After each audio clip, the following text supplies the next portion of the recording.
hapo kwa shemeji. Hapo. Niliumia hapo. Hapo. Na wewe ni muoga kweli? Unaweza ufanyaje hapo? Achaga tu. Nimeumia ni sio muda mrefu.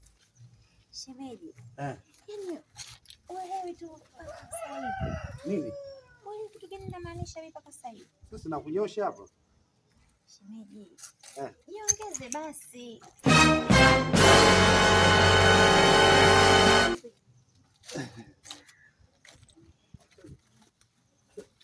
Sasa shemeji mmoja vacho. Yaris godo. Kitu gani cha ajabu hapo? Si ujiongeze tu. Kama umeona. Sasa nijiongeze nini? Mpaka sasa hivi tu uelewi. Yaani kumbe kwa unakuja hapa mimi nikunyoshwa na kunyosha mguu kumbe umenikalia hivyo. Sasa mimi nijiongeze nini sasa?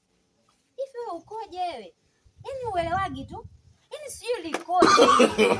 No.